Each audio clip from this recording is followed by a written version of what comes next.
برائی سے روکنا، تو یہ دین اسلام کا ایک حصہ ہے، ایک پہلو ہے کہ ہمارا دین اسلام ہمیں یہ درس نہیں دیتا کہ میں اپنے آپ کو درست کروں، اپنے آپ کو ٹھیک کروں اور میں نمازیں پڑھوں، میں جھوٹ نہ بولوں، یعنی ساری نیکیاں میں کروں، لیکن میرے گھر والے، میرے جاننے والے، میرے رشتہ دار، میرے محلے کے لوگ، میرے شہر، جہاں تک میری آواز جا سکتی ہے، جہاں تک میں کسی کو کہہ سکتا ہوں، میں کسی کو کچھ نہ بتاؤں، اور یہ سمجھو کہ بس میں ایک راستے پہ چل رہا ہوں، ایک سمت پہ چل رہا ہوں، وہی درست ہے، اور باقی جو ہے وہ کوئی برائی کی طرف جاتا ہے یا کسی بھی طرف چلا جائے، میرا اس میں کچھ نہیں ہے۔ تو دین اسلام اس سوچ کی نفی کرتا ہے۔ دین یہ کہتا ہے کہ اگر آپ نیک ہیں، آپ اچھے انسان ہیں، تو دین اسلام یہ کہتا ہے کہ دوسروں کو بھی ساتھ لے کے چلیں، ان کو بھی نیکی کا حکم کریں، نیکی کی دعوت دیں۔ اگر کوئی بندہ برا کام کر رہا ہے تو دین اسلام کہتا ہے اب اسے اس برائی سے روکنے کی کوشش کریں۔ ہاں یہ بات ہے کہ پھر ہم نے کسی کو نیکی کا حکم دینا ہے، نیکی کا کہنا ہے، راستہ دکھانا ہے، کسی کو زبردستی جو ہے وہ ہم نہیں لا سکتے، کوئی بھی نہیں لا سکتا۔ کسی کو زبردستی نماز کے لیے لے کے آنا، کسی کو زبردستی جو ہے وہ کوئی اور نیک کام کروانا،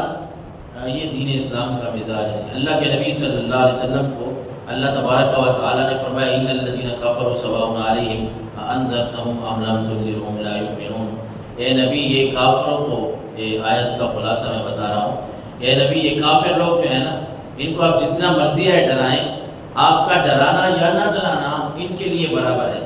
لا یؤمنون، یہ ایمان نہیں لانے والے، ان کو آپ جتنی تبلیغ کر دیں، لیکن اللہ کے نبی صلی اللہ علیہ وسلم کو یہ حکم نہیں ہوا کہ آپ نے دین کی تبلیغ کرنی ہے اور سختی سے کرنی ہے، کہ جو نہ آئے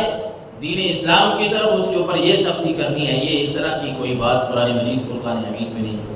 بلکہ ہمیں اللہ اور اس کے رسول کا حکم ہے کہ لوگوں کو سیدھا راستہ دکھاؤ، لوگوں کو ہدایت کا راستہ دکھاؤ، لوگوں کو بتاؤ کہ یہ وہ راستہ ہے کہ اس پہ چل کے تم سیدھے راستے کی راہ متعین کر سکتے ہو، اور یہ وہ باتیں ہیں جن کے اوپر عمل کر کے تم برائی کی طرف جاؤ گے۔ قرآن مجید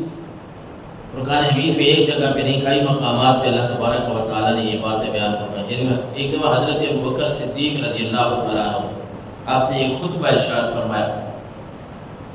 آپ نے ایک خطبہ ارشاد فرمایا، اور اس کی آپ رضی اللہ تعالیٰ عنہ نے ابتدا فرمائی بعد ان حمد اللہ وثنى علیہ، اللہ کی حمد و ثنا بیان کی، اور اس کے بعد فرمایا یا ایھا الذین آمنوا علیکم انفسکم لا یضرکم من ضل اذا اہتدیتم، اے ایمان والو تم اپنی فکر رکھو،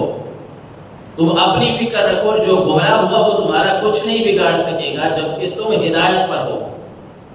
تو حضرت سیدنا ابوبکر صدیق رضی اللہ تعالیٰ عنہ نے اس روایت کے مطابق یہ آیت مقدسہ پڑھ کے صحابہ کرام کو سنائی کہ اے ایمان والو اپنی فکر کرو، اپنی بھی فکر کرنی ہے کہ میں